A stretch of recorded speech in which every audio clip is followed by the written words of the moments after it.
तैयार हो जाइए बाजार के भरपूर एक्शन के लिए। कल एक्सपायरी का उतार चढ़ाव और कमजोरी के बाद आज फिर से दमदार शुरुआत के हैं आसार। हफ्ते का आखिरी ट्रेडिंग सेशन कितना मजबूत रहेगा, कैसा रहेगा ट्रेड, कहां होगी क्लोजिंग और क्या करें आप अगले हफ्ते की तैयारी, ये है आज दिन भर का एजेंडा।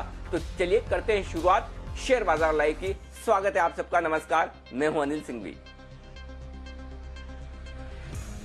नमस्कार, मैं हूं दीपांशु भंडारी। और अनिल जी, वीकेंड की तैयारी है, थोड़ा ग्लोबल क्यूज फिर से सपोर्टिव हो रही हैं, खबरें भी ठीक ठाक ही आ रही हैं ग्लोबल फ्रंट पर। तो बताएं सर, आज के लिए ट्रिगर्स क्या दिख रहे हैं? ट्रिगर्स अमेरिकी बाजारों से ठीक है। हालांकि कल जब हम बंद हुए दीप तब लग रहा था कि 50 पॉइंट ऊपर डाउ फ्यूचर्स है, लेकिन 70 पॉइंट नीचे बंद हुए, कोई खास बात नहीं। 50-100 पॉइंट ऊपर नीचे होना कोई बहुत बड़ी बात नहीं। कंसोलिडेशन के मूड में है। अच्छी तेज दौड़ लगाने के बाद अमेरिकी बाजार थोड़ा सा वक्त बिता रहे हैं, सुस्ता रहे हैं, जो कि ठीक है, कहीं कोई दिक्कत वाली बात नहीं। लेकिन नैस्डैक अच्छी मजबूती के साथ बंद हुआ है। कल भी 65 अंकों की तेजी वहां पर देखने को मिली और डाउ फ्यूचर्स हल्के हरे निशान में आपको नजर आएंगे। तो ओवरऑल मूड माहौल ठीक है, बुरा नहीं, तो बहुत अच्छा नहीं तो बुरा तो बिल्कुल भी नहीं कह सकते हैं आप ये। और IRCTC का ऑफर फॉर सेल आज रिटेल इन्वेस्टर्स के लिए खुला है। 1.5 गुना कल भरा है इंस्टीट्यूशनल इन्वेस्टर्स का हिस्सा। देखते हैं आज रिटेल का मन होता है नहीं, क्योंकि 1600-1700 रुपए का इश्यू है। देखते हैं कितना रेस्पॉन्स वहां पर आता है। लेकिन एक और इंटरेस्टिंग चीज जो होने जा रही है, 11 जनवरी से निफ्टी फाइनेंशियल सर्विसेज का डेरिवेटिव अब इश्यू खुलने जा रहा है और आपके लिए ट्रेड करने के लिए Nifty, bank Nifty, IT index services का होगा। देखते हैं वहां पर किस तरह का क्या कुछ एक्शन आगे जनवरी के महीने में दिखता है। फाइजर की कोरोना वैक्सीन को US FDA की कमेटी ने मंजूरी दे दी। कमेटी की मंजूरी के बाद अब फॉर्मल US FDA की मंजूरी आना बाकी है, वो भी जल्द आने की संभावना। ये है आज के सारे ट्रिगर्स दीप। बिल्कुल, तो भरपूर ट्रिगर्स एक बार फिर से आते हुए जहां तक बाजारों का सवाल है सर, ये जो आपने नया ट्रिगर बताया, एक नया डेवलपमेंट है, उसी से शुरुआत करते हैं, फिर बाजारों की भी बात करेंगे। फाइनेंशियल सर्विसेज इंडेक्स का कॉन्ट्रैक्ट शुरू हो रहा है सर, तो निफ्टी और निफ्टी बैंक के बाद एक और FNO ऑप्शन मिलेगा इंडेक्स पर ट्रेड करने के लिए। कैसे देखें इस खबर को सर, और क्या आपकी तरफ से भी अब एक और नई स्ट्रैटेजी इंक्लूड होगी? संभावना पूरी है दीप, क्योंकि ये वो जगह होगी जहां मैं पसंद करता हूं एक्चुअली। इसे आप एक तरह से ना थोड़ा ये कह सकते हैं कि बैंक निफ्टी का छोटा भाई, जुड़वा भाई, सिबलिंग, मतलब बैंक निफ्टी के खानदान के मतलब लोग, इस तरह का कह सकते हैं, क्योंकि इसमें आपको NBFC ज्यादा दिखेंगे और उन NBFC में कई सारी ऐसी हैं जो निफ्टी में और कई सारी निफ्टी के बाहर है, लेकिन बड़ी एक्टिव है, ऊपर नीचे बहुत है। तो किसी भी इंडेक्स में ट्रेड करने का मजा कब है? जब वहां पर वोलेटाइल ट्रेड आपको देखने को मिले, उतार चढ़ाव दे। जो सुस्ती में दिन भर पड़ा रहे उसमें आप क्या ट्रेड करेंगे? ट्रेडर्स को तो वोलेटिलिटी चाहिए, बस यही कि आपको वोलेटिलिटी सही तरफ पकड़नी है, सही लेवल पर पकड़नी है। तो मुझे लगता है इस मामले में ये निफ्टी का फाइनेंशियल सर्विसेज इंडेक्स बड़ा इंटरेस्टिंग होगा। देखिए 2-3 स्टॉक तो जो निफ्टी में है, आई एम श्योर कि वो शामिल होंगे। बजाज फाइनेंस, बजाज फिनसर्व, ये NBFCs हैं। हो सकता है HDFC लिमिटेड बड़ा वाला वो भी इसमें आ जाए, अगर उसको वो फाइनेंशियल सर्विसेज मांगते हैं। अभी भी हम NBFC तो मानते हैं। इसके बाद देखिए श्रीराम, पीरामल, M&M फाइनेंस, मुथूट, मनापुरम, अरे भाई ढेर सारी NBFCs है जहां रोज ट्रेडर्स का बहुत सारा इंटरेस्ट है। तो ये इंडेक्स कितनी कंपनियों को लेकर बनेगा, क्या कुछ होगा, ये डिटेल्स अभी आना बाकी, लेकिन आई एम श्योर कि ये एक इंडेक्स इंटरेस्टिंग होगा, ट्रेडर्स का इंटरेस्ट होगा। अब यही है कि अब भाई आप कितने इंडेक्स में ट्रेड करें। निफ्टी कर लिया आपने, बैंक निफ्टी कर लिया, क्या और करने की जगह है? तो ये इस बात पर डिपेंड करेगा कि कितनी वोलेटिलिटी इंडेक्स में बनती है। और मैं सोच रहा हूं कि वोलेटिलिटी रहेगी, क्योंकि निफ्टी से ज्यादा वोलेटिलिटी बैंक निफ्टी के इंडेक्स में है और बैंक निफ्टी से ज्यादा वोलेटिलिटी फाइनेंशियल सर्विसेज इंडेक्स में होगा। तो ये जब शुरू होगा दीप, हम इस पर ऑन द टोज बिल्कुल तैयार रहेंगे। अगर कहीं भी कोई भी मौका ट्रेडिंग का, कमाई का हमारे व्यूअर्स के लिए होगा तो वो जरूर हम आपके सामने रखेंगे। मेरी नजर पूरी है, लेकिन बड़ा इंटरेस्टिंग इंडेक्स है, यहां पर देखने लायक होगा एक्शन, मजा आएगा। बिल्कुल अनिल जी, मजा आएगा। और जिस तरह से सुपर हिट कॉल्स लगातार दिन बर दिन आती रहती हैं, स्पेशली बैंक निफ्टी पर अनिल जी की तरफ से, तो एक और सुपर हिट कॉल्स के लिए इंडेक्स तैयार किया जा रहा है। अगले महीने 11 तारीख से ये ट्रेडिंग के लिए अवेलेबल होगा। चलिए सर, इस पर तो नजर है ही, एक बार जरा मार्केट एक्शन भी समझाएं, क्योंकि कल को छोड़ के बाजार के लिए वैसे तो एक जबरदस्त तेजी का माहौल रहा है। ये पूरा हफ्ता ही काफी एक्टिव रहा है। तो with expiry out of the way कोई नेगेटिव ग्लोबल खबर नहीं है। क्या बुल्स आज एक बार फिर से अटेम्प्ट करेंगे कि वीकली गेन मजबूत रहे?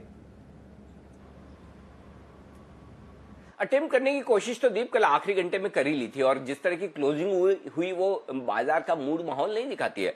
जिस तरह का सबड्यूड, थोड़ा धीमा ठंडा हल्का सा मूड जो दिन भर था, उसके विपरीत आप काफी अच्छी मजबूती के साथ बंद हुए। देखिए 13,475 13,500 के नजदीक बंद होना कोई खराब नहीं है। Lifetime high, second best closing मिली है आपको अब तक की 13,529 के पास, तब की इस बात का मूड खराब करना। दूसरी, बैंक निफ्टी में देखिए 23 मार्च के बाद की सेकंड हाईएस्ट क्लोजिंग मिली है 30,500 के आसपास, 30,700 की आपको अब तक की बेस्ट क्लोजिंग मिली है। तो कहीं कोई ऐसी क्लोजिंग के लिहाज से, और कल हम यही बात कर रहे थे कि बहुत बढ़िया क्लोजिंग हो रही है, तो संकेत तो, और वैसे भी आप देखिए अभी तक का ट्रेंड, देखिए कभी न कभी बदलेगा, हर एक ट्रेंड परमानेंट नहीं होता, कभी न कभी होता है, लेकिन जिस दिन कभी न कभी होगा उस दिन आप अपने आप को एडजस्ट करिए, जब तक ना हो तब तक प्रीएम्प्ट मत करिए। और वो ये ट्रेंड है कि दीप देखिए सिंपल है, 1-1.5 दिन मैक्सिमम 2 दिन, इससे ज्यादा करेक्शन आपको मिला नहीं है अब तक, ठीक है। और लगातार 8 दिन लाइफ टाइम हाई पर बंद होने के बाद, लगातार 5 दिन इंट्राडे हाई बनाने के बाद अगर एक आध दिन बाजार करेक्ट करता है तो सही है, गलत क्या है, हो गई।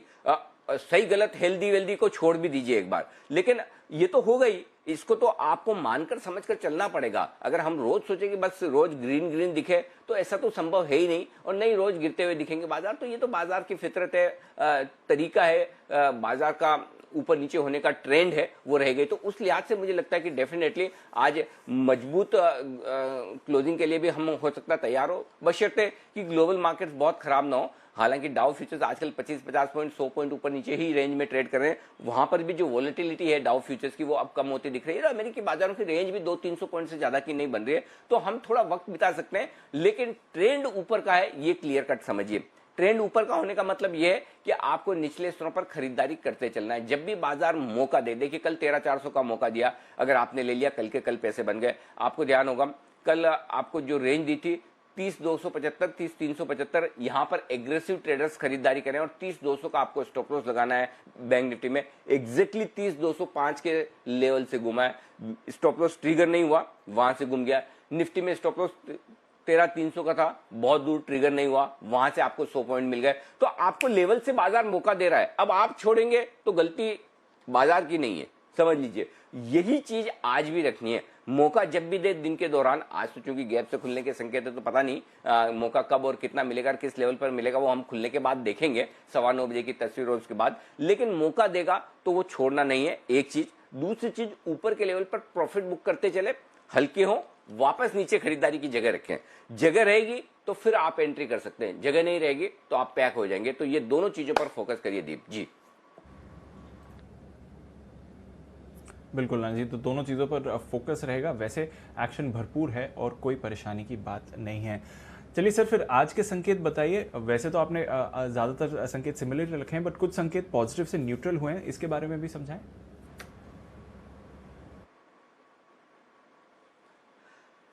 देखिए दीप बदला है, ग्लोबल को आप न्यूट्रल से पॉजिटिव मान सकते हैं एकदम। मैं ये भी नहीं कह रहा कि बिल्कुल ही न्यूट्रल या नेगेटिव है, लेकिन बहुत पॉजिटिव, एकदम क्लियर कट पॉजिटिव बोले वैसा भी नहीं, तो न्यूट्रल है। और न्यूट्रल में जब संकेत किसी चीज का न्यूट्रल हो तो आप जो ट्रेंड चल रहा है उसी ट्रेंड पर रहिए, और ट्रेंड पॉजिटिव साइड पर है, ठीक है ना। तो ये आपके लिए ग्लोबल संकेत न्यूट्रल से हल्की पॉजिटिव। एफआईज के संकेत बड़े दिनों बाद पॉजिटिव से न्यूट्रल हुए, क्यों मैं आगे विस्तार से बताऊंगा। घरेलू फंड्स के संकेत नेगेटिव है, नेगेटिव ही रहेंगे। वायदा कारोबार के संकेत कॉशियस है, सावधानी वाले हैं, वो भी मैं आपको आगे बताऊंगा। सेंटिमेंट और ट्रेंड पॉजिटिव है। देखिए तेजी करना है, यूफोरिया नहीं करना, इन दोनों में फर्क समझ लीजिए। तेजी करिए, बिल्कुल करिए, 100% करिए। कल जितना खराब था तब भी कहा, 2 दिन पहले आपने 70 पॉइंट नीचे एसजीएक्स निफ्टी को देखा, तब भी हमने कहा आप तुरंत खरीदिए। तो खरीदना है, लेकिन अपने लेवल से, ये ध्यान रखिए, लेवल से खरीदेंगे मुनाफा आपका कहीं ज्यादा बनेगा। गैप से कहीं भी किसी भी लेवल पर खरीदेंगे मुनाफा बन जाएगा तेजी के मार्केट में, लेकिन इंतजार के बाद आपको थकाने और इंतजार करवाने के बाद बनेगा। आइए बाकी के संकेत आपके सामने। सेंटिमेंट और ट्रेंड पॉजिटिव है, पॉजिटिव ही रहेगा, ये आपके लिए साफ साफ संकेत आज के लिए। अब आइए आपको लेवल्स दे दूं। निफ्टी के लिए 13,450 13,475 आज के लिए पहला सपोर्ट जोन है, जहां पर कल आप बंद हुए 13,475 के आसपास। 13,450 13,475 ये सपोर्ट जोन के तौर पर आपको 13,450 के नीचे ट्रेड करना शुरू करें तो ही आप वहां से कमजोरी गिनिएगा। इसके नीचे 13,350 13,400 मजबूत सपोर्ट के तौर पर आएगा, और इस रेंज में आए तो निफ्टी में आपको डेफिनेटली खरीदारी करनी ही चाहिए। अब आइए ऊपर, 13,525 13,550 हल्की रुकावट का रेंज है और मुझे लगता है उस रेंज के आसपास खुल सकता है बाजार और वहां से फिर देखेंगे मजबूती बनेगी तो 13,600 13,650 इस रेंज में आप डेफिनेटली प्रॉफिट बुक करिए और वापस नीचे आने का इंतजार कीजिए। अगर आप ट्रेडर हैं तो आपको, और जो अगर आप इन्वेस्टर हैं पोजिशनल ट्रेड कर रहे हैं तो फिर 25-50 पॉइंट को छोड़ दीजिए, लेकिन आप 13,600 13,650 की रेंज में प्रॉफिट बुक कर लीजिए। बैंक निफ्टी 30,050 30,200 ये आपके लिए मजबूत सपोर्ट जोन है। वैसे तो लगता नहीं कि 30,000 के नीचे बाजार जाने को तैयार है बैंक निफ्टी पर। 30,275 3,375 का कल का सपोर्ट जोन भी बाजार ने स्टॉप लॉस के साथ होल्ड किया 30,200 का। थोड़ा सा चूंकि कल बाजार 30,500 पर बंद हुआ है तो हल्की सी रेंज नीचे की तरफ शिफ्ट हुई है। अब 30,050 30,200 मजबूत सपोर्ट जोन है और उसके नीचे 29,750 29,950 स्ट्रॉन्ग बाय जोन ये आपके रेडार पर होना चाहिए। ऊपर 30,600 30,800 हायर जोन है जहां पर बाजार थोड़ा सा रुक सकता है। एक बार इस लेवल को पार किया तो 30,950 31,175 निफ्टी का अब बैंक निफ्टी का अब अगला टारगेट होगा जहां वो जाने की कोशिश करेंगे। जी दीप। ओके तो ये है आपके लिए जहां तक बाजार के लेवल्स का सवाल है, आपको कहां पर ध्यान रखनी है। दिन की रेंज क्या निकल कर आती है फिर सर? दिन की रेंज में दीप देखिए माफ कीजिएगा 13,450 13,550 ये 100 पॉइंट की रेंज है। ज्यादा संभावना है कि आप इस रेंज में थोड़ा वक्त बिताएं आज दिन के दौरान।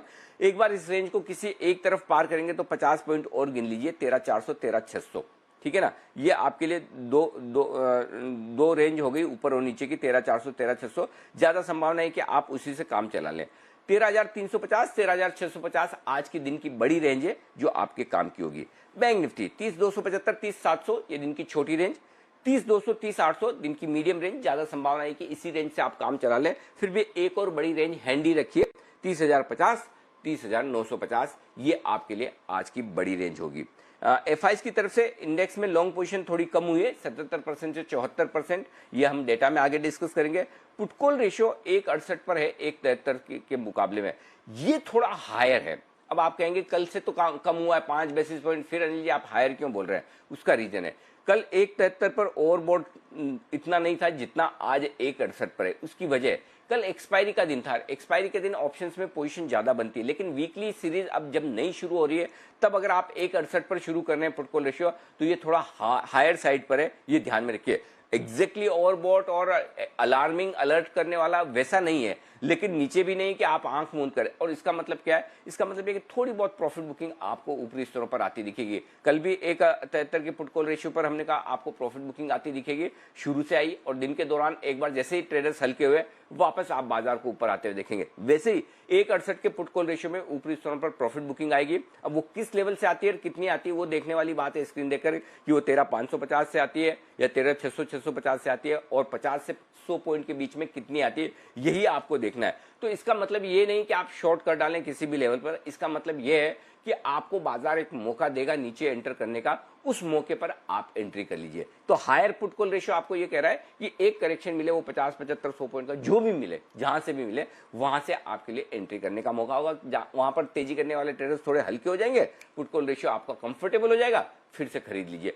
सही लेवल पर एंट्री करेंगे तो पैसा मैक्सिमाइज कर पाएंगे दिन के दौरान, गलत लेवल पर करेंगे तो वापस जैसे आपने खरीदा नीचे गया फिर भाव आया, फिर आप सोचेंगे छोड़ो यार जाने दो अब क्या करना है, बड़ी मुश्किल से निकल रहे हैं, तो फिर आप पैसा नहीं बना पाएंगे। सिर्फ आप अपनी पोर्टफोलियो में अपने ट्रेडिंग अकाउंट में पार्किंग करवाएंगे और बिना फीस दिए पार्किंग आपकी वापस निकल जाएगी, तो वो मत करिएगा, वो ध्यान में रखिएगा आपके लिए। तो ये आपके लिए, और विक्स 1% नीचे कंफर्टेबल। जी दी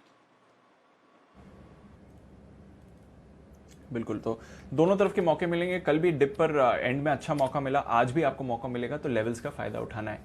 लेवल्स की बात करें सर, तो फिर जो मौजूदा पोजीशंस हैं उन्हें क्या करना चाहिए? 13,375 ये आपका स्टॉप लॉस का लेवल है, इंट्राडे भी और क्लोजिंग बेसिस पर भी इसको ध्यान में रखिए। बैंक निफ्टी एक ही स्टॉप लॉस 30,200 इंट्राडे भी और क्लोजिंग भी। शॉर्ट पोजीशन होनी नहीं चाहिए, लेकिन अगर है 13,550 इंट्राडे भी क्लोजिंग भी। बैंक निफ्टी 30,825 इंट्राडे भी क्लोजिंग भी। सिंपल, एक एक स्टॉप लॉस, ज्यादा आपको याद ना रखना पड़े, बस उतना काफी है। सिंपल ये स्टॉप लॉस रख लीजिए। नई पोजीशन बनाने वाले दो तरीके हैं भाई, एक तो ये कि 13,400 13,450 की रेंज में खरीदिए वहां मौका मिले तो। और 13,350 का लगाइए स्टॉप लॉस, 13,475, 500, 525, 550, ये 13,550 तक हर 25 पॉइंट पर आपके लिए स्टॉप लॉस का लेवल है, ठीक है, माफ कीजिएगा रुकावट का लेवल है, वो आपके टारगेट। उसके बाद 13,600, 13,650, अगर आज अच्छी मजबूती रही दीप तो 13,650 तक आपके लिए जाने के मौके मिलेंगे। मैं फिर आपको कह रहा हूं व्यू बाय ऑन डिप्स का रखिए, पॉजिटिव रखिए, लेकिन यूफोरिया में मत आइए और बुलिश मत होइए। ग्लोबल मार्केट को भी देखिए, अपने मार्केट को भी देखिए, एफआईएस के डेटा को भी देखिए, और इस तरह से आपको दोनों तरफ मौके मिलेंगे। एंट्री लेवल, आज का शब्द आप गोड कर पी जाइए, एंट्री लेवल सबसे इंपॉर्टेंट है। सही लेवल पर एंट्री करेंगे कोई दिक्कत नहीं, गैप जहां भी है वहां एंट्री नहीं करनी, चाहे वो निफ्टी हो चाहे स्टॉक्स हो, कोई बात नहीं, छूट गया जाने दो। जहां भी आपको गैप मिले वहां गैप पे एंट्री नहीं करनी, ये ध्यान में रखिएगा। बस इतना अगर आपने समझ लिया ना तो आपका आज का ट्रेडिंग सेशन सक्सेसफुल है, ये ध्यान में रखिए। वन वे मार्केट में आप किसी भी लेवल पर खरीदेंगे 8% ऊपर भी लेंगे तो 12% ऊपर बिक जाएगा, लेकिन जब कंसोलिडेशन का या थोड़ा सा ठंडा होने वाला मार्केट होता है तो एंट्री लेवल बहुत इंपॉर्टेंट हो जाता है, उस पर फोकस करिएगा। लिख के रख लीजिए, सामने याद रखिए, नहीं तो भूल जाएंगे, भावनाओं में बह जाएंगे। शेयर अगर आपको ज्यादा ऊपर दिखेंगे आपको लगेगा अरे और जाने वाला है, और जाने वाला है, वो ध्यान में रखिएगा। तो चलिए, ये तो होगी निफ्टी की बात। बेचना है, बिल्कुल बेचना चाहिए, 600 650 की रेंज में बेचिए निफ्टी को, 13,600 13,650 की रेंज में, 13,700 का स्टॉप लॉस, 13,550 525 500 और 13,475 तक के टारगेट के लिए। हर 25-25 पॉइंट नीचे सपोर्ट है, जब हर 25-25 पॉइंट ऊपर रुकावट है तो नीचे सपोर्ट भी तो होगा ना। तो दोनों ही चीजें हैं जिसके लिए आपको निफ्टी में दीप करना है ट्रेड। जी दीप। बिल्कुल, तो ये आपके लिए पोजीशन का सवाल है। तो सर, ये जो आपने कंसोलिडेशन वाली बात करी, या फिर जो एग्जैक्ट लेवल के लिए इंतजार करना है, क्या ये एडवाइस बैंक निफ्टी के लिए भी लागू हो रही है, या फिर निफ्टी बैंक निफ्टी के मूवमेंट में थोड़ा असर है सर? किस तरह से इसको देखें?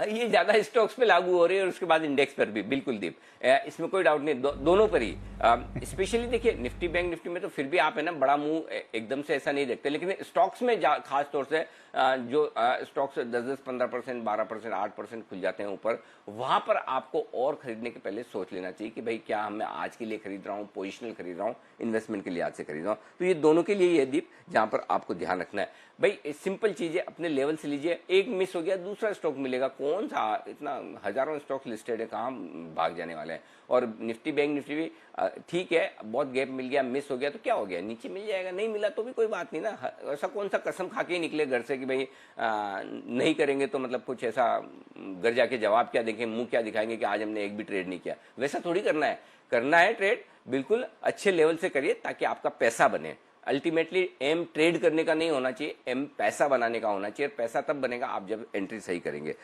नई पोजीशन, बैंक निफ्टी जो एग्रेसिव ट्रेडर है वो 30,275 30,375 की रेंज में खरीदे, जैसा कल कहा था आपको, और 30,200 का स्टॉप लॉस होगा। कल भी 30,205 से घूम गया एग्जैक्टली वहीं से। 30,500 का पहला टारगेट, 600 700 800 और अल्टीमेटली 30,950 का टारगेट आपके लिए बैंक निफ्टी पर अगर आए तो ध्यान रखिएगा, स्टॉप लॉस आपको एकदम स्ट्रिक्टली फॉलो करना ही है। लेकिन जो पैसिव इन्वेस्टर है वो आराम से खरीदे, मिले तो ठीक, नहीं मिले तो मेरा क्या गया। उनके लिए 30,050 30,200 ये रेंज है जहां पर बैंक निफ्टी में खरीदारी करनी है। उन्हें 30,275 30,375 की रेंज में नहीं लेना है, उनके लिए 30,250 30,050 30,200 ये 150 पॉइंट की रेंज है, वहां पर आएगा तो खरीदिए, नहीं तो कोई बात नहीं। 29,950 आपका स्टॉप लॉस होगा। 30,275 30,350 30,500 ये तीन टारगेट के लिए जब आप नीचे कर रहे हैं खरीदारी तो आपके ऊपर के टारगेट भी और ज्यादा ऊपर के नहीं होंगे, थोड़े नीचे ले आइए। जब आप थोड़ा एग्रेसिव खरीद रहे हैं तो आपका टारगेट 30,800 और 30,950 तक भी जाता है। ये फर्क समझिए कि एग्रेसिव ट्रेडर को एंट्री जल्दी है तो टारगेट भी ऊपर के, और पैसिव ट्रेडर है एंट्री थोड़ी नीचे तो टारगेट भी थोड़े नीचे।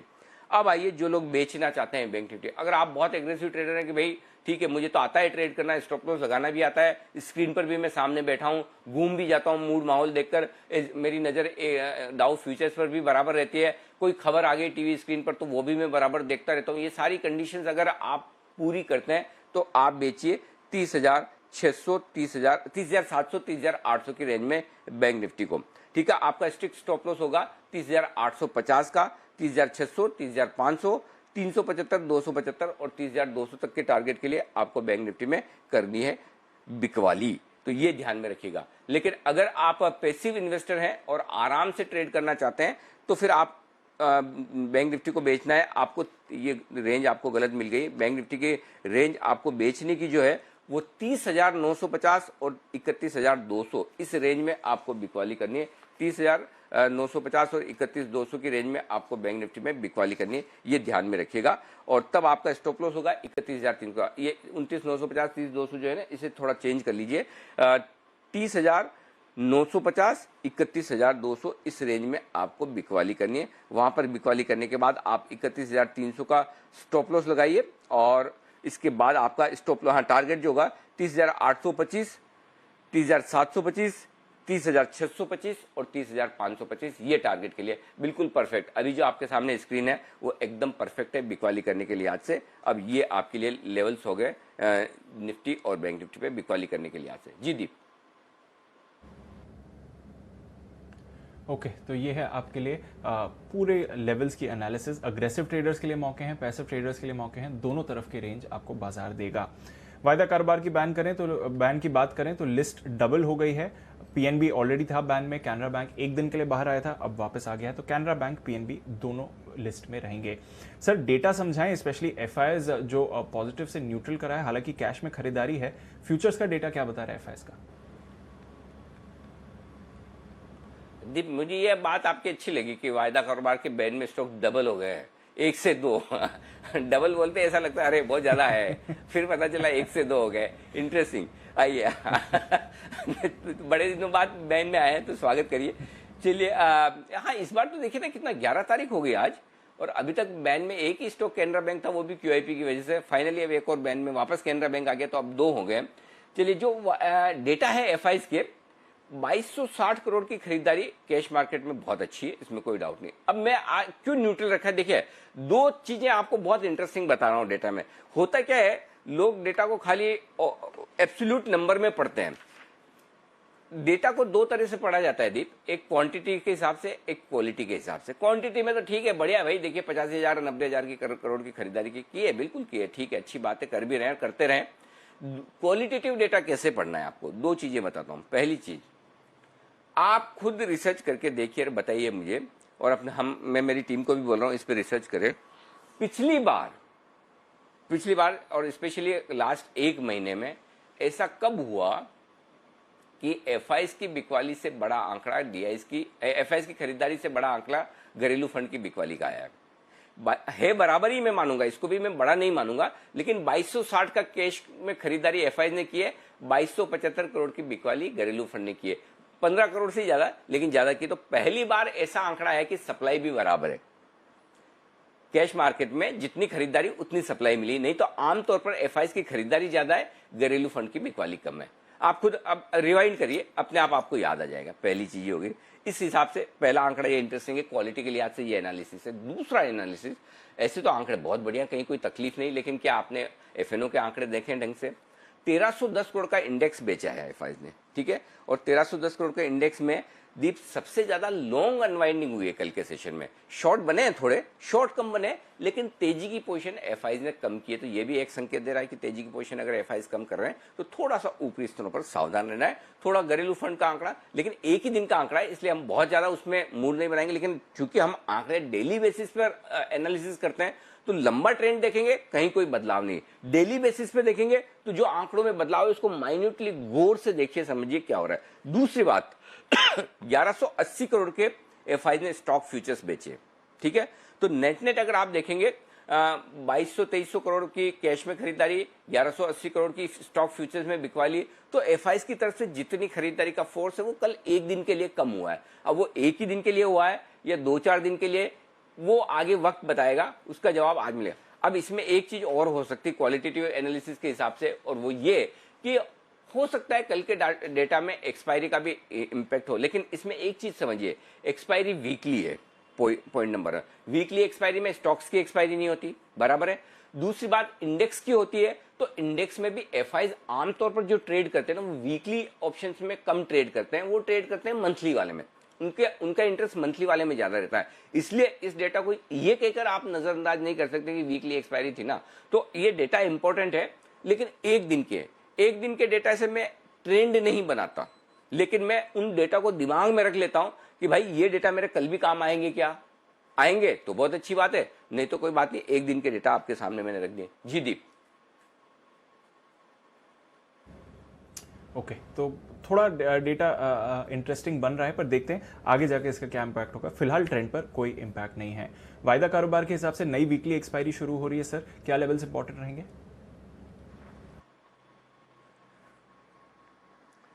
देखिए दीप, सबसे इंपॉर्टेंट तो 13,500 ही है। वैसे सीरीज का पहला दिन है तो डेटा बहुत ज्यादा है नहीं।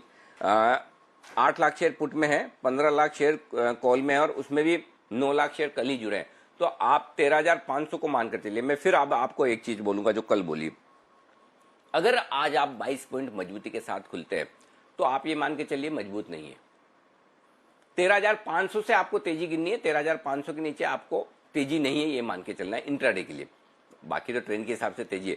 आपके लिए निर्णायक लेवल 13,500 है। उसकी दो वजह है। पहला, 13,500 के कॉल पे ओपन इंटरेस्ट थोड़ा ज्यादा है, 8 के मुकाबले 15 लाख शेयरों का, और कल ही 8 लाख शेयरों की कॉल राइटिंग 13,500 पर हुई, इसलिए 13,500 को के ऊपर आप मानकर चलिए आप तेजी में। Point number 1।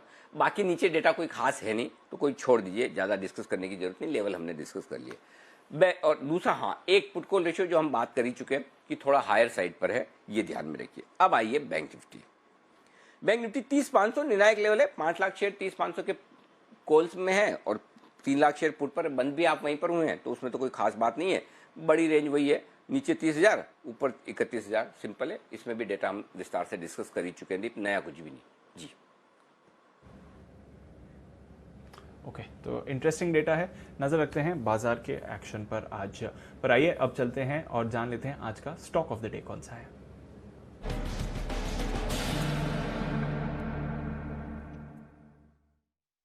बताएं सर, आज किधर फोकस है? देखिए, बैंक्स में कल अच्छी रिकवरी दिखी है और मुझे लग रहा है कि बैंकिंग शेयर में अब धीमे धीमे वापस से निचले स्तरों पर जो मिड कैप प्राइवेट बैंक है, अच्छी क्वालिटी के बैंक है, वहां पर आपके लिए थोड़ा सा इंटरेस्ट बनता हुआ दिख रहा है। कल हमने कल के 2000 में करूर वैश्य बैंक खरीदारी करने की राय दी थी। मुझे लगता है इस स्टॉक में अभी भी वैल्यू है और एक अच्छी अपसाइड की जगह भी। खरीदिए आप 46 रुपए के स्टॉप लॉस के साथ में। ऊपर की तरफ 49 रुपए और 52 रुपए, 49 और 52, ये दो टारगेट के लिए आपको करूर वैश्य बैंक में खरीदारी करनी चाहिए। केवीबी वैल्यूशंस आकर्षक है, प्राइस टू बुक वैल्यू 0.7 के आसपास मिल रहा है, जो कि बुक वैल्यू से काफी नीचे है। बाकी प्राइवेट बैंक्स, दिग्गज बैंक 4-4, 5-5 टाइम पर ट्रेड कर रहे हैं, उस लिहाज से इनके लिए वैल्यूशंस आकर्षक है, पहली चीज। दूसरी बात है कि मिड कैप बैंक्स में ये प्रॉफिटेबल बैंक है। आजकल सबसे बड़ी बैंक की प्रॉब्लम भी ये है कि प्रॉफिटेबल होते नहीं होते, लेकिन प्रॉफिटेबल बैंक है, तो ये दूसरी बढ़िया बात है। तीसरी बात यह है कि साउथ के सारे बैंक्स, फेडरल हुआ, साउथ इंडियन बैंक हुआ, ये सारे बैंक अब है ना गोल्ड लोन पर बड़ा फोकस कर रहे हैं। आरबीआई का भी बड़ा पुश है गोल्ड लोन पर। इवन एसबीआई जैसे दिग्गज बैंक गोल्ड लोन पर बड़े एग्रेसिव जा रहे हैं। तो ये गोल्ड लोन पर जो इनका फोकस है, वहां पे मार्जिन तगड़े हैं, क्योंकि अब तक लोगों की गोल्ड लोन है ना एनबीएफसी से लेने की आदत पड़ी हुई है, और एनबीएफसी तो आपको पता है कि क्या दाम पर देते हैं। उनके मुकाबले में ये बैंक्स जो दे रहे हैं वो बहुत एग्रेसिव लेंडिंग कर रहे हैं, तो इनके पास बड़ा बिजनेस आ रहा है। एक इस समय में जब जहां पर है ना कॉर्पोरेट्स खरीदने को तैयार नहीं है, अगर रिटेल कोई खरीद रहा है तो खाली या तो गोल्ड लोन या फिर होम लोन, तो वहां पर अगर आपने एक अच्छा बिजनेस बना लिया तो आपके लिए एक बढ़िया प्लेटफॉर्म बन जाता है आगे सस्टेन इनकम आने का। और करूर वैश्य बैंक भी वहां पर फोकस कर रहा है। बाजार के दिग्गज राकेश झुंझुनवाला साहब की 4.5% हिस्सेदारी है, वो भी एक अच्छा ट्रिगर है कि बड़े इन्वेस्टर्स भी यहाँ पर कॉन्फिडेंट हैं। इन सबको देखते हुए मुझे लगता है खरीदारी का मौका बन सकता है। 47 रुपए तो हमने कल टारगेट दिया था, वो मिल ही गया था। 49 रुपए लगभग उसके आसपास भी कल पहुंचा था, लेकिन आज 49, 52, इस दो टारगेट के लिए आपको खरीदारी करनी चाहिए। जी दी। बिल्कुल, तो mid cap private banks Anil ji को पसंद भी आ रहे हैं। 2 दिन पहले साउथ इंडियन बैंक के बारे में भी आपसे बात करी थी, वहां पर भी नजर रखिए। और अब आपके लिए आज fresh stock of the day Karnataka bank भी 2 दिन पहले अनिल जी ने रेकमेंड किया था, और आज करूर वैश्य बैंक कल के 2000 में भी था, आज के लिए भी है। नजर रखते हैं स्टॉक्स पर। चलिए आपको बताते हैं कौन से और स्टॉक्स हैं जहां पर आपको रखनी है नजर। कुशल, वरुण, आशीष के साथ। कुशल, गुड मॉर्निंग, बताएं आज के ट्रिगर्स और खबरों वाले स्टॉक्स कौन से हैं? Good morning Deepanshu. आप देखिए यहाँ पर शॉपर स्टॉप जो है उसका राइट्स इशू बंद होता हुआ नजर आएगा। प्राइस 140 रुपये प्रति शेयर जो है तय की गई है और 300 करोड़ का जो है ये कुल शेयर जो है राइट्स इशू है। साथ ही विप्रो का बाईबैक की आज रिकॉर्ड डेट है 11 दिसंबर और आप देखिए आपको पता है कि 400 रुपये प्रति शेयर के भाव पर जो है विप्रो ने अपना बाईबैक का ऐलान किया था और करीब 9,500 करोड़ का ये कुल बाईबैक साइज है। साथ ही मजेस्को इसका 631 करोड़ का बाईबैक जो है वो आज बंद होता हुआ नजर आएगा। जो प्राइसिंग डिसाइड की गई है वो 845 रुपये प्रति शेयर की है। कॉस्मो फिल्म्स पर भी नजर रखिए क्योंकि इसका भी जो बाईबैक है ये आज बंद होता हुआ नजर आएगा। 576 की प्राइसिंग है इसमें और कुल साइज जो है वो 73 करोड़ का है। साथ ही सेंट्रल बैंक ऑफ इंडिया की आज पूंजी जुटाने पर बोर्ड बैठक होगी तो इस पर फोकस रखना होगा कि कितनी पूंजी जो है फाइनली बोर्ड अप्रूव करता है जो है रेस करने के लिए।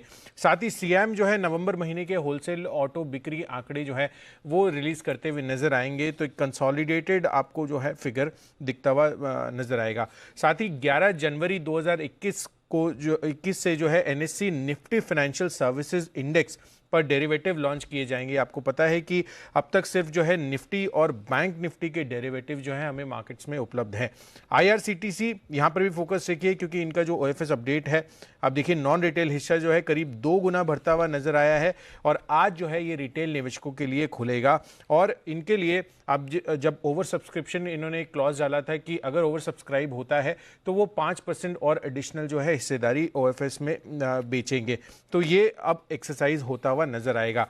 साथ ही आईसीआईसीआई सिक्योरिटीज इनका जो कुल ओएफएस है वो ऑलमोस्ट 2.8 गुना बढ़ता हुआ नजर आया है।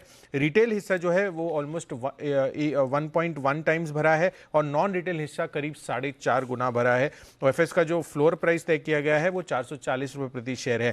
फेडरल मोगल पर भी नजर रखिए क्योंकि इसके ओएफएस को काफी ठंडा तो यहाँ पर जो है रिस्पांस बहुत अच्छा नहीं है। साथ ही टीवीएस ग्रुप ये आज के फोकस जो है ये पूरा ग्रुप जो है फोकस में रहेगा क्योंकि इनकी जो अलग अलग कंपनियां हैं वहाँ पर इन्होंने जो अपना होल्डिंग स्ट्रक्चर है उसको चेंज करने की बात की है और अब ये पूरी रिस्ट्रक्चरिंग होने के बाद जो है जिस तरह की शेयर होल्डिंग है अलग अलग फैमिली मेंबर्स की अलग अलग कंपनियों में उसको अलाइनमेंट ये करते हुए नजर आएंगे इस रिस्ट्रक्चरिंग के बाद। इनफैक्ट ग्रुप कंपनीज की मौजूदा जो स्ट्रक्चर है और जो मैनेजमेंट है उसमें लेकिन कोई भी बदलाव नहीं होगा और हर कारोबार जो है वो टीवीएस ब्रांड को इस्तेमाल कर पाएगा बिना रॉयल्टी दिए बिना। तो यहां पर फोकस रखिए ये काफी बड़ी डेवलपमेंट है इनके लिए। कैनरा बैंक इसका क्यूआईपी के जो इशू प्राइस पर कल बोर्ड बैठक थी उसमें फाइनल डिसीजन निकल कर आया है। 103 रुपये 50 पैसे प्रति शेयर के भाव पर जो है ये प्राइसिंग तय की गई है। कोटक महिंद्रा बैंक आरबीआई ने पीएनसीपी पे जो डिविडेंड देने वाले थे ये उस पर रोक लगा दी है तो यहां पर भी फोकस रखिए इनके लिए नेगेटिव खबर है। साथ ही डालमिया भारत इन्होंने जो सीसीआई जांच कर रही है अभी तमाम सीमेंट कंपनियों को लेकर वहां पर जो इन्होंने सफाई दी है कि कंपनी जो है पूरी तरह से नियमों का पालन कर रही है और कोई भी सहायता इनको इन्वेस्टिगेशन में चाहिए सीसीआई को तो वो देने के लिए ये पूरी तरह से तैयार हैं। पीएनसी इंफ्रा पॉजिटिव खबर है। यूपी में नमामि गंगे प्रोजेक्ट के तहत इनको करीब 952 करोड़ का ऑर्डर मिलता हुआ नजर आया है। ये वाटर सप्लाई का ये ऑर्डर है। और अंत में IRCON international national highway authority of India से करीब 900 करोड़ का ऑर्डर इनको भी मिलता हुआ दिखा है हाईवे अपग्रेडेशन में और ये हरियाणा के स्टेट में आपको ये ऑर्डर मिलता हुआ दिखा है। ओके तो ये हैं आपके लिए कुछ बड़ी खबरों वाले स्टॉक्स। वरुण के पास भी लिस्ट तैयार है और कुछ फंड एक्शन प्रमोटर एक्शन भी है। गुड मॉर्निंग वरुण, बताएं। गुड मॉर्निंग जी। देखिए सबसे पहले तो स्पाइसजेट पे नजर रखिए क्योंकि ओम लॉजिस्टिक्स के साथ इन्होंने करार कर लिया है। कोरोना की वैक्सीन की डिलीवरी के लिए करार किया गया है। आपको याद होगा इसके पहले स्नोमैन लॉजिस्टिक्स के साथ भी इन्होंने करार किया था। कल्पतरु पावर इस कंपनी को अपने नजर पे रखिए क्योंकि कॉर्पोरेट ऑफिस बनाने वाले थे मुंबई में। अब ये प्लान जो है फिलहाल इन्होंने रद्द कर दिया है। करीब 260 करोड़ की ऑलरेडी जुटा चुके थे लेकिन अब ये पूंजी निवेश नहीं करेंगे। कुछ निवेशकों से चर्चा के बाद इस प्लान को रद्द कर दिया गया है।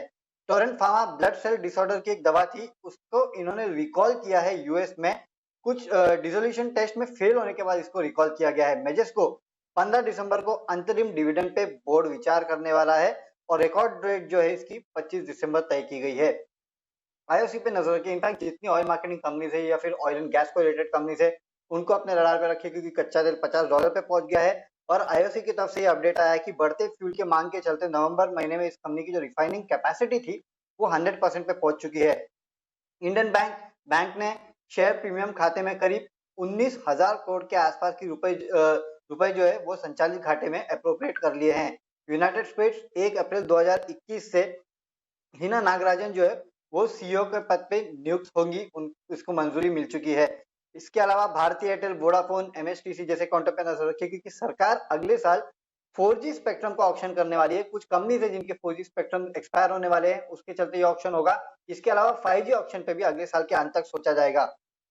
टीसीएस इस कंपनी ने ऑस्टिन टेक्सास में एक नई फैसिलिटी खोली है, बेसिकली विस्तार करने वाले हैं, उसके लिए फैसिलिटी खोली गई है। माफ कीजिएगा। कुछ इनसाइडर ट्रेडिंग जिसमें जी शिपिंग में प्रमोटर्स की तरफ से बिकवाली हुई है। 90,000 शेयर 8 और 9 दिसंबर को बेचे गए हैं। वर्धमान टेक्सटाइल में प्रमोटर्स ने खरीदे हैं करीब 55,000 शेयर, 7 और 9 दिसंबर को खरीदारी की गई है। फिलाटेक्स इंडिया यहाँ पे प्रमोटर्स की तरफ से खरीदारी की है। 7 और 9 दिसंबर को करीब 27,25,000 शेयर खरीदे गए हैं। एनआरबी बेरिंग में भी खरीदारी हुई है। 4 से 9 दिसंबर के बीच में 86,000 शेयर खरीदे गए हैं। और सद्भाव इंफ्रा में भी प्रमोटर्स ने खरीदारी की है। 8 दिसंबर को करीब 54,000 शेयर की यहाँ खरीदारी की गई है। ओके, तो भरपूर प्रमोटर एक्शन एक बार फिर और कई सारे स्टॉक्स एक्शन में रहेंगे। आइए देखते हैं ब्रोकरेजेस का आज क्या कहना है एफआईआर में।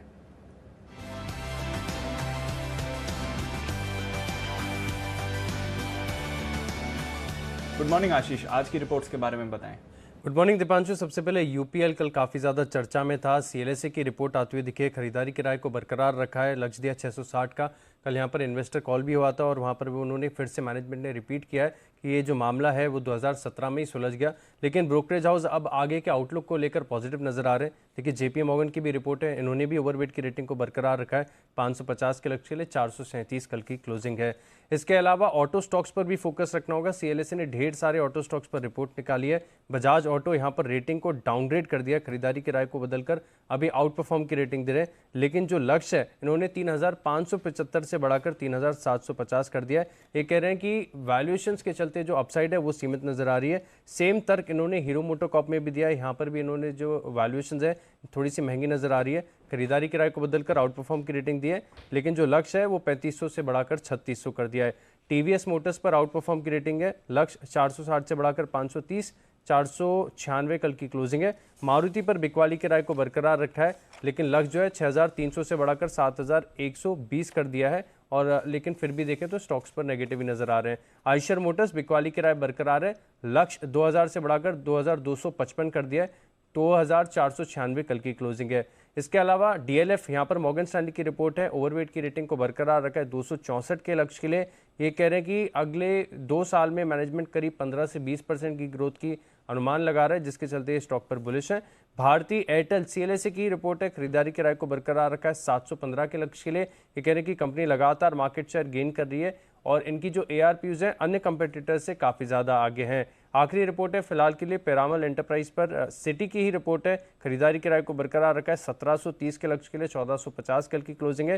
ये कह रहे हैं कि कंपनी का कारोबार बढ़िया है, वैल्यूएशन अच्छे नजर आ रहे हैं, जिसके चलते ये खरीदारी किराए दे रहे हैं। ओके, तो ये है तमाम रिपोर्ट्स जिन पर आज रहेगा फोकस। आइए फोकस रखते हैं अब उन स्टॉक्स पर जहां पर आज हमारे एक्सपर्ट्स हैं बुलिश। आइए, वक्त है पिक ऑफ द डे का।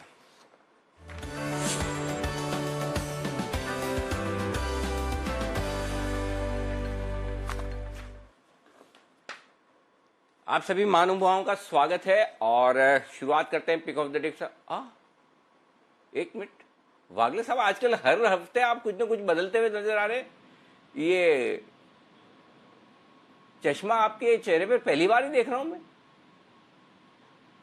Anil ji good morning. बिल्कुल सही है, एक एक्सपर्ट चश्मा बनाया है। आपके जो सवाल है वो समझने के लिए मुझे एक एक्सपर्ट चश्मे की जरूरत है। ना ना ना ना ना, मेरे सवाल तो बहुत आसान है। चार्ट्स को और ज्यादा अच्छे से आप बारीकी से नजदीकी से गौर कर पूरे अच्छे से देख पाए, इसके लिए चश्मा। तो अब आज से भरोसा रखें, वागले साहब के कॉल्स और दमदार और बेहतरीन होंगे। तो चलिए शुरुआत फिर वागले साहब आप ही करिए, देखते हैं आपके चश्मे ने आज पहले दिन क्या कमाल किया है। अनिल जी, मैं कॉल देने के पहले एक और बात कहना चाहता हूँ कि बाकी कुछ नहीं बदला है, बाकी सब सेम ही है। जी जी। मेरा कॉल है डाबर में। कल जिस हाँ। तरह से मूव आई है, मुझे लगता है एक 7, 8, 10 दिन 12 दिन का एक कंसोलिडेशन के में से ये निकला है। कल इंट्राडे में भी इसमें एक अच्छी मूव आई है। मुझे लगता है वो मूव आज भी 514 का बंद है। 510 का मेरा स्टॉप लॉस होगा 4 रुपए का, और मुझे लगता है 8 रुपए की मूव आनी चाहिए आज के दिन में। 522 का मेरा आज का टारगेट होगा। परफेक्ट। डाबर में करें तेजी, ये है राय वागले साहब की। सिमी जी गुड मॉर्निंग, बताएं मैम आपके आज के पिक ऑफ द डे।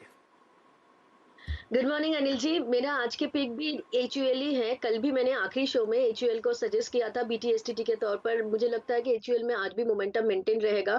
2370 और 2410 ये दोनों टारगेट्स के लिए HUL को खरीदा जा सकता है। स्टॉप लॉस 2320 के नीचे मेंटेन करना पड़ेगा। HUL मेरा आज का भी पिक है। ओके, 2320 ये स्टॉप लॉस लगाए और 2350 के आसपास बंद हुआ है। 2370 2400 के टारगेट के लिए लीवर में करें खरीदारी। आइए बंसल जी का भी फिर से स्वागत। बंसल जी आपका डबल स्वागत, कल वाला भी और आज वाला भी। आराम से बढ़िया आप एंजॉय करके आ गए पूरे एक दिन की छुट्टी।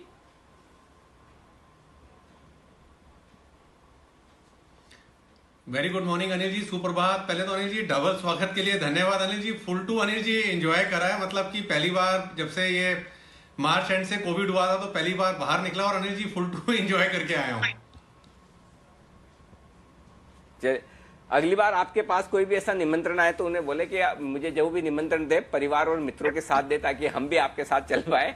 लेकिन अगर आज आप नोटा का भी इस्तेमाल करेंगे तो आपको अलाउ है। कल आपने छुट्टी मनाई, और अगर आपको कुणाल जी ने कोई दे दिया हो स्टॉक कि राकेश जी सुबह ये बोल देना, तो बता दीजिए आपका pick of the day.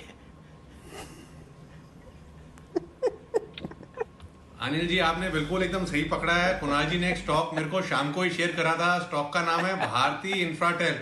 Infratel पे खरीदारी की राय है। 240 240 का स्टॉप लॉस है, 255 का टारगेट है। और मित्रों अगर ये स्टॉप लॉस ट्रिगर होता है तो कुणाल जी को ट्रोल करना है, मुझको नहीं। चलिए बढ़िया। अगर टारगेट हिट हो तो बंसल जी की तारीफ की जाए, टारगेट स्टॉप लॉस हो जाए तो बड़े चलिए चिंता ना करें। अच्छे दोस्त रखने का ये फायदा, आप काम ना भी करें और अगर ट्रोलिंग हो गई तो अगली बार जब आप कुणाल जी से स्टॉक मांगे तो आपको पता है कुणाल जी कौन सा स्टॉक देने वाले हैं। कुणाल जी गुड मॉर्निंग, बताएं सर। गुड मॉर्निंग अनिल जी, गुड मॉर्निंग दीपांशु। अनिल जी मेरी खरीदारी की राय है, मिड कैप का स्टॉक है और अभी हाल ही में अनिल जी इस कंपनी के मैनेजमेंट से आप साक्षात्कार कर रहे थे। कंपनी का नाम है पॉली मेडिक्योर अनिल जी, जिसमें कि एक ब्रेकआउट आता हुआ नजर आया कल के ट्रेड में। स्टॉक ने 520 रुपए के एक रेजिस्टेंस को पार किया है। एक बुलिश सॉसर पैटर्न इसके डेली चार्ट्स पर बना है और ये पैटर्न मुझे लगता है स्टॉक को 600 रुपए तक ऊपर ले जा सकता है। तो मेरी राय में पॉली मेडिक्योर को बाय करना चाहिए। अगर इसका वीकली चार्ट देखा जाए तो उस पर बुलिश पेनेंट पैटर्न है, तो सोने पर सुहागा है यहां पर। तो मौजूदा स्तरों पर पॉली मेडिक्योर में मेरी खरीदारी की राय। ओके, पॉली मेडिक्योर में करें खरीदारी। ये है स्टॉक आपके लिए कमाल करने वाला स्टॉक। एक और आपको दे रहे हैं सुमित जी बताइए। नमस्कार अनिल जी, गुड मॉर्निंग। अनिल जी मेरे को ऐसा लग रहा है कि लॉजिस्टिक स्पेस में एक पूरा मोमेंटम बिल्डअप हुआ है और लॉजिस्टिक स्पेस एक अच्छा खासा अपसाइड मूव दिखाने को तैयार है। तो आज का जो पिक है वो है ऑल कार्गो।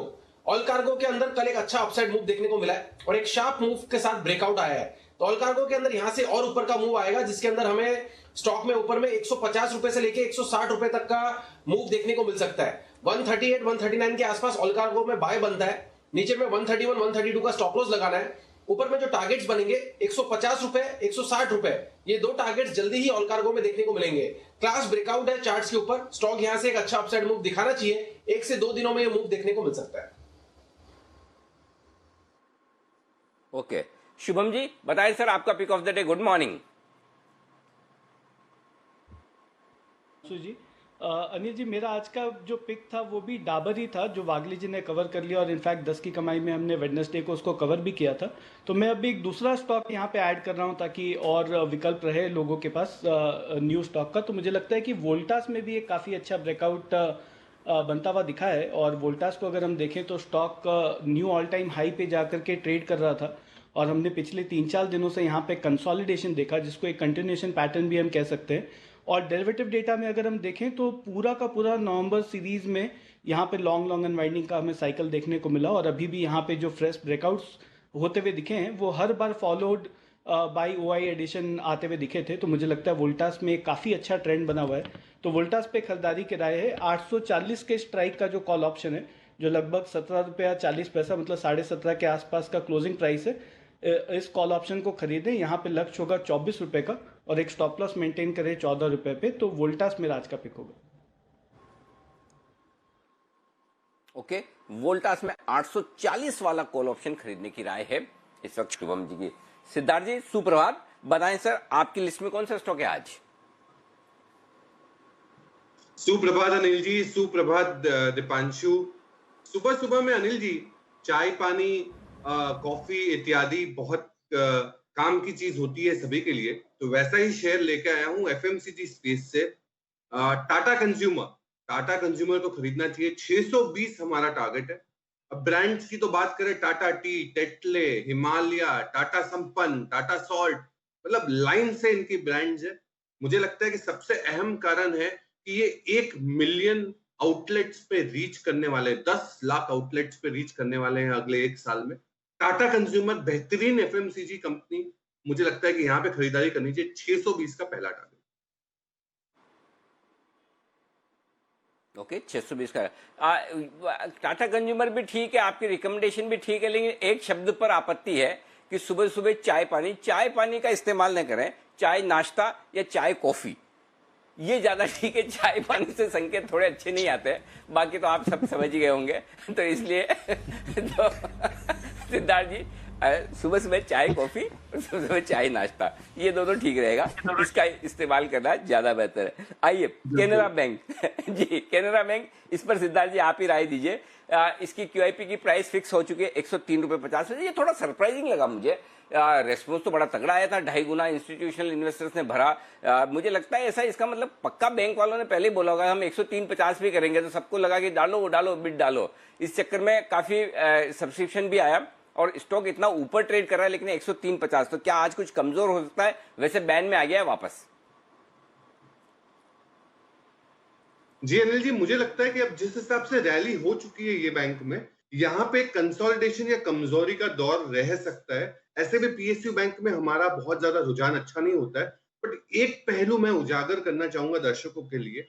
कैनरा बैंक एक नेशनल स्टॉक एक्सचेंज में, NSE में एक सेगमेंट होता है सिक्योरिटीज लेंडिंग एंड बोरोइंग, तो स्टॉक लेंडिंग एंड बोरोइंग का कामकाज होता है। यहाँ पे कैनरा बैंक की बहुत बड़ी डिमांड है 3-4 रुपए में, तो मुझे लगता है कि बोरोवर्स का मार्केट है ये, और जब डिमांड है तो हो सकता है कि एक गिरावट देखने मिल सके। तो SLB में एक्टिव है, तो मुझे थोड़ी सी शंका है। मुझे लगता है कि प्रॉफिट बुकिंग करनी चाहिए, या फिर अभी नया निवेश करना हो तो ना करें। ओके, तो ये है आपके लिए कैनरा बैंक। यहाँ पर नज़र रखिए 103.5 जो फ्लोर प्राइस था QIP का, वही अब फाइनल इशू प्राइस भी है यहाँ पर। IRCTC सुमित जी आज रिटेल के लिए खुलने वाला है। कल अच्छा सब्सक्रिप्शन मिला, 2 टाइम्स भरा इंस्टीट्यूशनल बुक, और जो अब 5% का ओवर सब्सक्रिप्शन का ऑप्शन था वो भी एक्सरसाइज होगा। चार्ट्स क्या बता रही हैं जहां तक IRCTC का सवाल है? कल डिप देखने को मिल चुका है दीपांशु स्टॉक के अंदर, और स्टॉक अब यहां से वापस से ऊपर का मूव ही दिखाना चाहिए। आई थिंक नीचे में जो सपोर्ट बने हुए स्टॉक के वो 1390 1400 के आसपास के हैं, तो ये लेवल्स अभी इजीली टूटने नहीं चाहिए। और ऊपर में जैसे ही 1490 1500 का लेवल टूटता है तो स्टॉक में वापस से ऊपर का मोमेंटम 1550 से 1600 रुपए तक का देखने को मिल सकता है। तो ये स्टॉक के अंदर बाइंग में बने रह सकते हैं, और आज का किस तरह का मूव आता है वो थोड़ा देखना होगा। 1480 1490 या 1500 ये लेवल्स एक बार टूट जाए तो 1550 से 1600 रुपए तक का मूव IRCTC में फिर देखने को मिल सकता है। ओके, तो नजर रखिए जहां तक IRCTC का सवाल है। सिद्धार्थ जी UPL पर राय दीजिए। कंसर्न्स, ऑडिटर कंसर्न्स पहले थे, अब फ्रेश कंसर्न्स आए। एक विसल ब्लोअर कंप्लेंट थी, हालांकि कल सुबह मैनेजमेंट जी बिजनेस पर आके क्लैरिफाई भी करके गई है कि ये पुराने कंसर्न्स है और मामला 2017 में सेटल भी हो गया था, पर फिर भी नर्वसनेस है। आज वैसे ब्रोकरेजेस ने भरोसा जताया स्टॉक पर क्या करना चाहिए UPL पे? बिल्कुल, मुझे लगता है कि जी बिजनेस पे सबसे पहले मैनेजमेंट आई थी और अपना क्लैरिफिकेशन दे गई। उसके साथ साथ मुझे लगता है कि शाम को जो एनालिस्ट कॉल हुआ था वहां पे भी बहुत सारा कॉन्फिडेंस दिया गया है मैनेजमेंट द्वारा कि ये पुराना मामला है, नया मामला नहीं है और ये लोग आगे आगे इसकी कार्रवाई जरूर करेंगे। तो मुझे लगता है कि यूपीएल बिजनेस वाइज बहुत अच्छा कर रही है। साउथ अमेरिका हो, यूरोप हो, अमेरिका हो, इंडिया हो, हालांकि इंडिया का जो पोर्शन है बहुत कम है, 25% के आसपास होगा, बट मुझे लगता है कि ये कंपनी फंडामेंटली काफी साउंड है। अगर इस पे और भी गिरावट देखने मिले तो वहां पे खरीदारी करनी चाहिए। 540 हमारा टारगेट है। ओके, तो सिद्धार्थ जी का भी भरोसा बरकरार है, अगर डिप फिर से मिलता है तो खरीदारी करें। 540 का आपके लिए टारगेट होना चाहिए। नजर रखें, यूपीएल आज फिर से एक्शन में रहेगा। टीवीएस ग्रुप स्टॉक्स भी फोकस में रहने वाले हैं। इंटरनल ग्रुप रीऑर्गेनाइजेशन किया जा रहा है, होल्डिंग स्ट्रक्चर में बदलाव लाने की योजना है। कुछ कंपनीज इंक्लूडेड हैं, कुछ कंपनीज इंक्लूडेड नहीं होंगी, तो थोड़ी क्लैरिटी और अवेटेड है इस पर वागले साहब, टीवीएस मोटर्स एक जरा चार्ट चेक तो दीजिए स्टॉक पर, किस तरह से देखना चाहिए टीवीएस मोटर के स्ट्रक्चर को?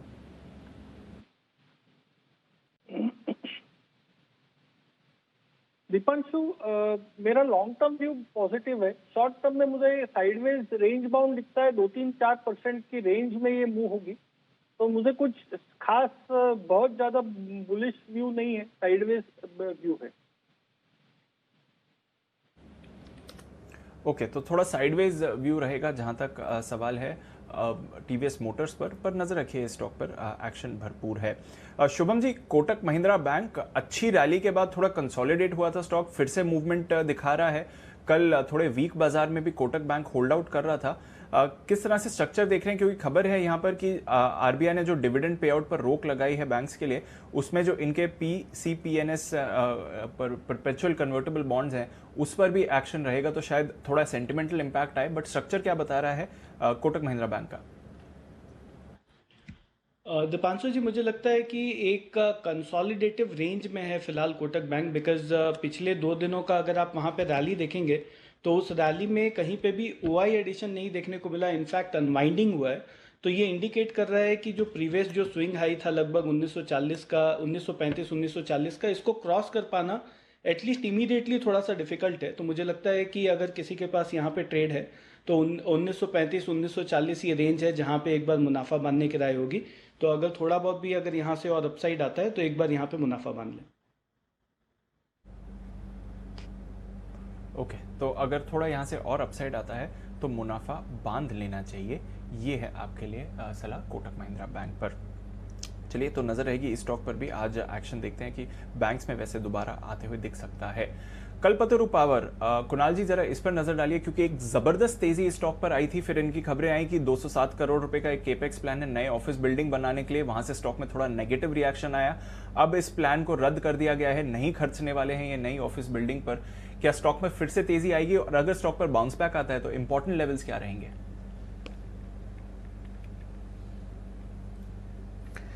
देखिए, सबसे पहले तो जो नीचे के इंपॉर्टेंट लेवल्स हैं दीपांशु, वो हैं 290 रुपए के। अभी 303 का बंद है कल का, 290 पर मुझे एक बड़ा सपोर्ट नजर आता है, तो बहुत मुमकिन है कि आपको एक बाउंस आता हुआ दिखेगा।